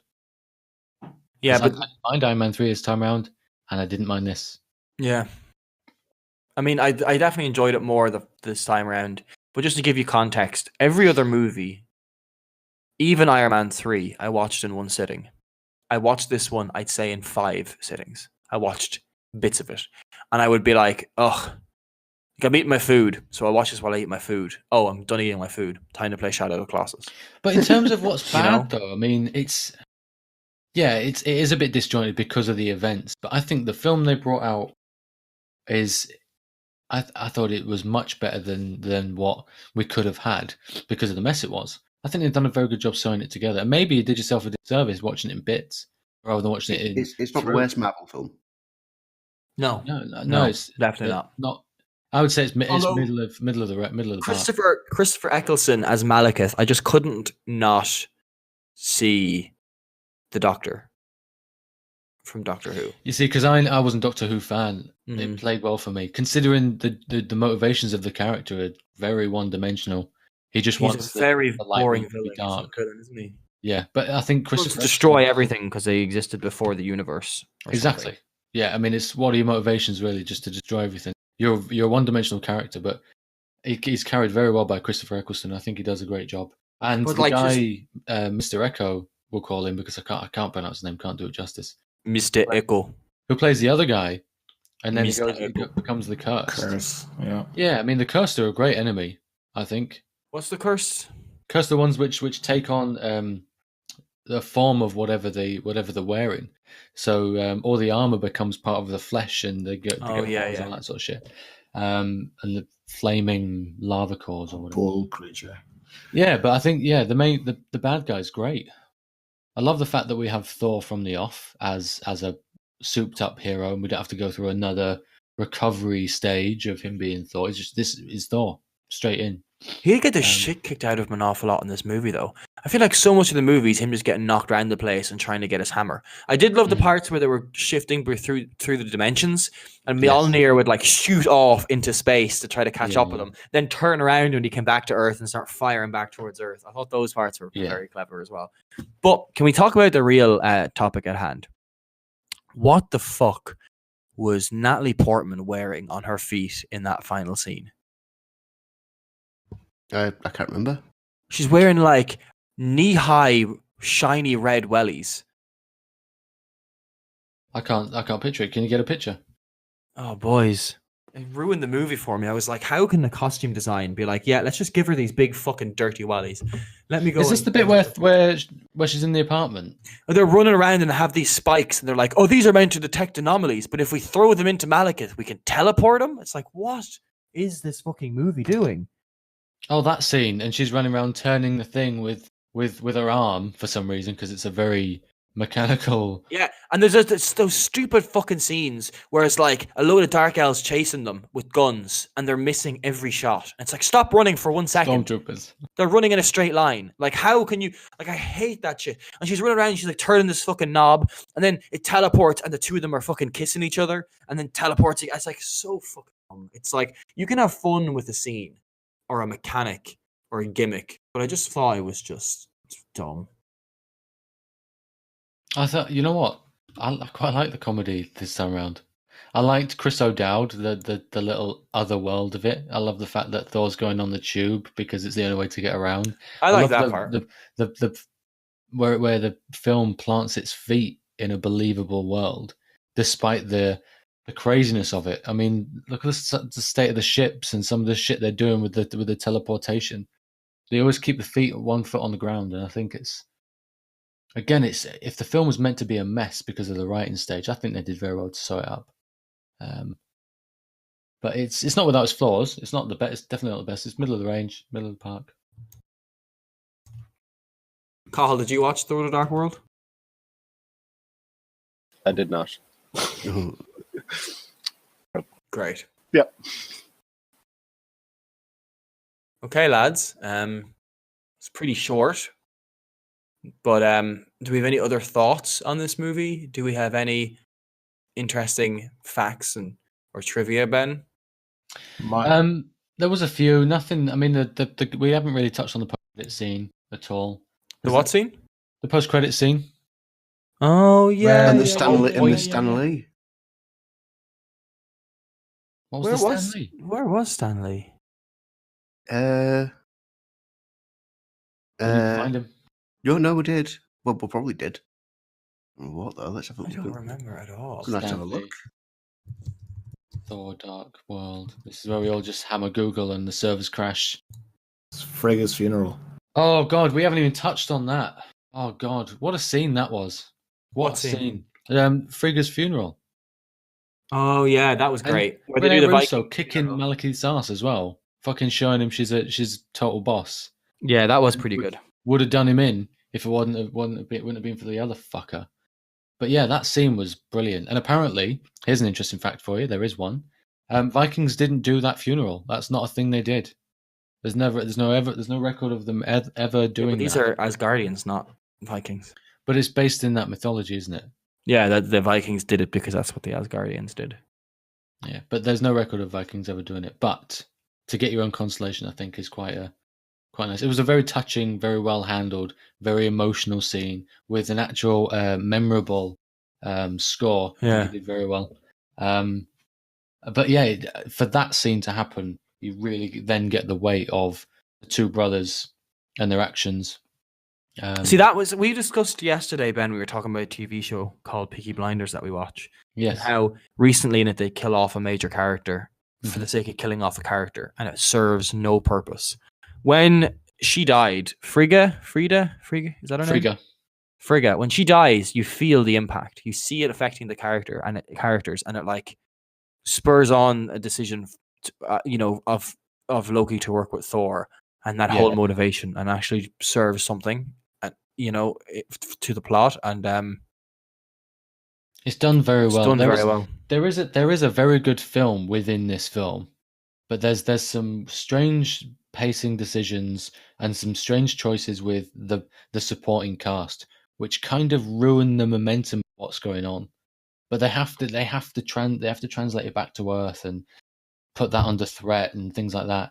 I think if it always has to be on Earth, doesn't it? Like, just because we'll have more of a connection to it. Yeah, and it's kind of unfortunate because it doesn't really make a lot of sense that everything in Asgard just happens to happen on Earth. Yeah, and I think I'm just going through the motions of the film again now because there's quite a lot we haven't touched on. So after the funeral, they obviously decide to work together and escape from an invaded Asgard, essentially.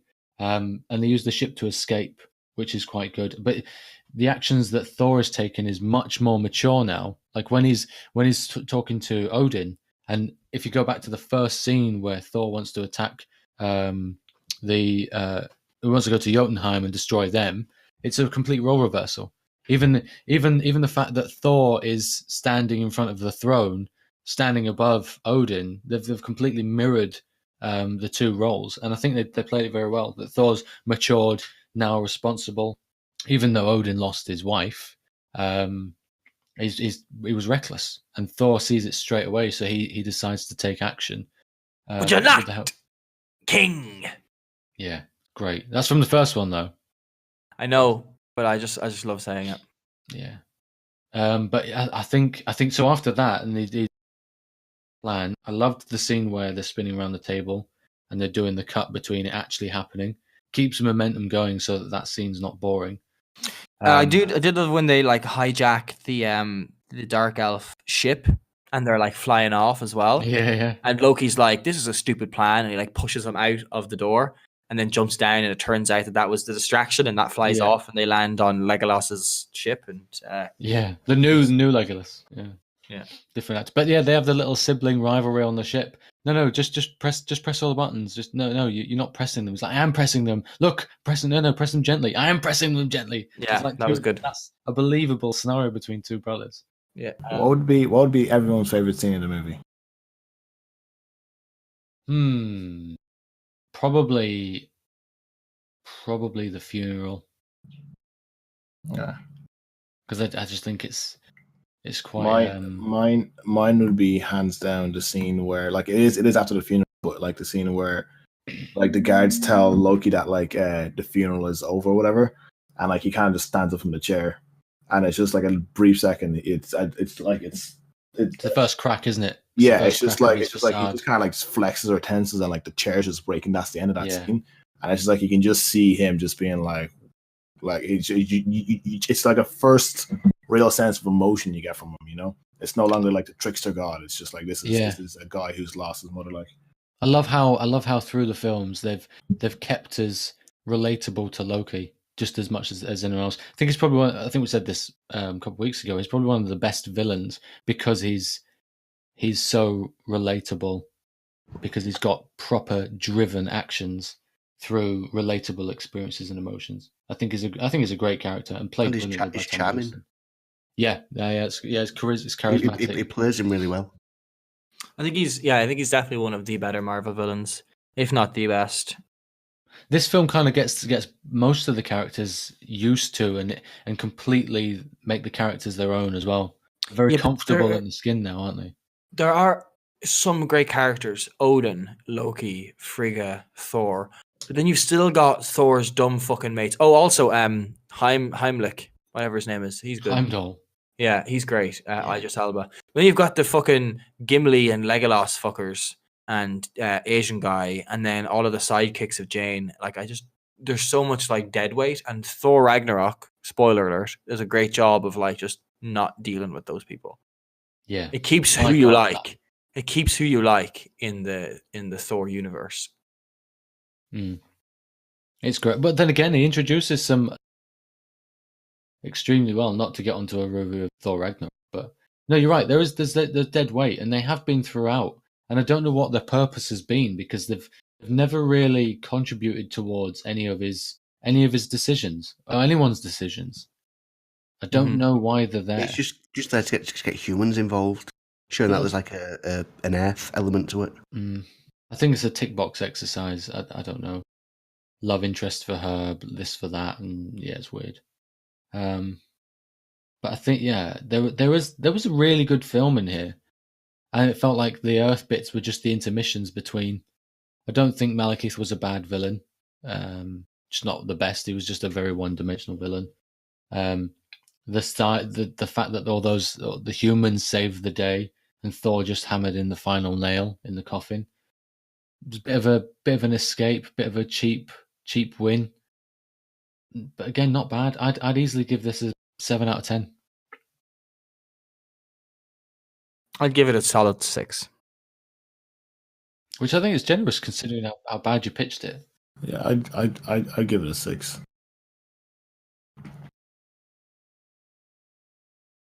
It also says here that Kenneth Branagh directed Thor. Oh no, so I'm looking at something else. It's not Thor Dark World. It is the first one. Yeah, and did you notice how little tilt there was in the film? No Dutch tilt on the cameras. Oh yeah, no, that was actually, do you know what? That probably subconsciously added to of my what the fuckness of the movie. It just felt like, I don't know, a lot more flat than the other Thor. I think the guy Alan Taylor who directed this one, he's a big player in the TV world. He's done a lot of he's directed like episodes of Lost and other Game things. of Thrones. Game of Thrones. Some of the better episodes of Game of Thrones as well. Yeah. So he does constructed spectacle very well, which I think is why a lot of the action scenes play out very well. The big double cross plan with Loki and Thor to get Malekith to take the ether out. I think that was. Well, for God's sake, Loki, would you bring something other than a fucking letter opener with you, like? Yeah. And he's fighting all these dark elves on his back, isn't he? Oh, got one more interesting fact for you. The bit where she's having the ether taken out of Miss Natalie Portman. There's the same CGI used for when she takes the ether in, but she's just rotated round. It's the exact same piece of CGI. Just the ether's reversed. So it's just a bit lazy. Bit lazy, but nobody noticed it. 99.999% of people didn't notice it. Yeah. It was well done. Clever use of funds, I would say. But yeah, shit job of burying the ether as well. Just stick it on a rock in the middle of a fucking massive cave underground. Yeah, great job. There's little bits you can complain about, but it successfully introduced the next Infinity Stone.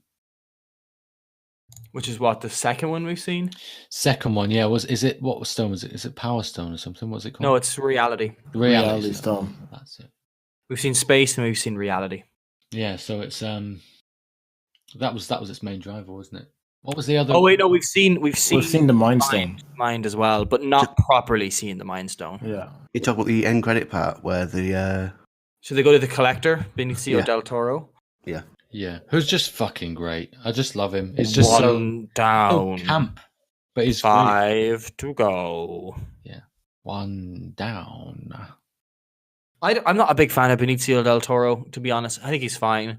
He's better in this than he was in the fucking last Head Eye, anyway. Yeah, that's. I think if he wasn't in that, you'd have had a better opinion of him. I think between him and Javier Bardem, I've got a lot of respect for them.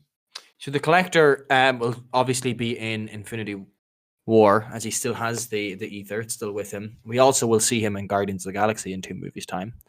I'm excited for the next 2 movies now. Winter Soldier is a fantastic movie, and Guardians of the Galaxy could very well be in my top 3 Marvel movies. I think that was a shift in the flavor of Marvel films after. Yeah, when Guardians of the Galaxy come out, they were more daring, far more. You could see that they were planning it in this movie with the Collector, because obviously he is out in space and stuff. But yeah, no, Guardians of the Galaxy is where everything just went fucking crazy. Like, from that point on, there's not been a bad one, except maybe Age of Ultron, which was kind of average. But after Winter Soldier, they really hit their stride, because you've got Winter Soldier, you've got Guardians, you've got Avengers 2, which is okay, you've got Ant-Man, you've got Doctor Strange, you've got Spider. No, Civil War first. You got Civil War, then Doctor Strange, Spider-Man: Homecoming, Black Panther, Thor Ragnarok. Like, all of them fantastic. Yeah, I can see, having just seen Thor Ragnarok, I can't see how it can get any better than that. Yeah, I mean, spoiler alert: Thor Ragnarok is the best one by far. Yeah, I think it is. But you've seen Black Panther as well. I've seen Black Panther. Because it sounds like, I'm looking at what trailers and things are coming out, Black Panther takes a bit of a different angle, whereas Thor is very heavily comedy driven. Black Panther is very serious. There is some comedy elements that are very funny. There are some very funny parts. None of the comedy misses a beat either. I think it's all very well done. Black Panther is very good in that there's no origin. The origin is given in Civil War, so it kind of kicks off with him returning to Wakanda and becoming king. And there's none of this like setup of the Black Panther, which is great. You've kind of seen him already, but Black Panther has, in my opinion, I don't want to hype it up too much, because then you'll end up being disappointed. I think it's one of the best, if not the best, Marvel villain. That's okay. I mean, that's the message I'm getting from. In a sense that you will understand his motivations totally, and if the movie was told from another perspective, he could very well be the hero. And that's what a good villain is. A villain that really believes that he's doing good. Yes. Yeah, I've heard very good things about how he's portrayed and how he's played. I'm looking also forward to it. Black Panther is a very necessary movie. It's fantastic for Black culture. It's also fantastic in that there's a lot of very good female characters in it. Like, other than the main 2 lads, every other character nearly is a woman, and they're fantastic. Michonne from The Walking Dead is in it, and my God, her action scenes are so well done. She's a very well realized character, and the way they act with each other makes you feel like they've known each other forever. Like, you know the way in Thor he meets his buddies, and they're like, "Haha, buddies! Remember that time that we fought in that battle, and then you fell, and then we all had a laugh. Haha, we are friends." Or like in Attack of the Clones, where you've got the elevator scene with Obi-Wan and Anakin, and they're like, "Haha, Anakin, remember that time I saved your ass in this situation? Oh yes, Obi-Wan, but remember that time that I did this thing? Haha, we are friends." Black Panther doesn't do any of that shit, but you feel like they've known each other their whole lives, you know, and it's very well done. Just with the chemistry between the two, the Just physicality. with the chemistry. Yeah. Yeah, I'm definitely looking forward to that. You need to see it in the cinema, because it is deliberately not going to be released before Infinity War, to make you go see it. And Infinity War will have Wakanda in it heavily. We know that Bucky Barnes is in Wakanda as of the end of Civil War. Mm-hmm. And we know Captain America is hiding out there as well, maybe. Yes. No, I'll be seeing that in the next 7 days. Shall we close off the Thor 2? I just one last tidbit. That at the end, the post credit scene, Chris Hemsworth wasn't kissing Natalie Portman. He was kissing his wife dressed up to look like Natalie Portman. I did hear that, actually. Yeah. That was very interesting. She was out in Japan, apparently. Possibly, I don't know, she was in Hong Kong. She was filming, I think she was filming something. Can't remember what it was. But anyway, she wasn't available, so they dressed up Chris Hemsworth's wife. Wife. Yeah. I can say that 3 times fast. Chris's Chris's wife. And he kissed her. That's interesting. I did forget about that actually. That at the end, in the post credits, Thor returns to Earth, which is why he's just casually there when Avengers 2 starts. Yes, they're very good at tying up these. Because I always thought Winter Soldier, the way Winter Soldier ends and then Avengers starts, and the same with Iron Man, is a bit weird. Because Iron Man's like, I'm Iron Man, I don't need a suit. And then in the next movie, I have a suit. And then Winter Soldier, spoiler alert, it's like, oh, everything's fucked now, and like, Shield is gone. And then Avengers 2 starts, and they're like, we're still the Avengers. But we'll see. Yes, but yeah, not a bad experience. This one. Okay, well, thank you very much, everybody, for joining us for the 17th episode of the Mountains of Madness podcast. Don't forget to give us a like, maybe hit subscribe, leave us a comment, and maybe even sign up for those bell notifications so that you'll get a message as soon as we upload a video. Make sure you hit the bell Okay, notification well, twice as well. Sorry, Cathal? I have to hit the bell twice, so it has the 2 little icons beside it, so you get all of the notifications. Oh, shit. So you'll get notified when Carl has a wank. Yes. Hey. Bing! Also, what's your favourite bed of water? Bed of water. Body of water. Body of water. Let us know your favorite body of water in the comments below. Peace. Late. Bye. Bye. Bye. Bye.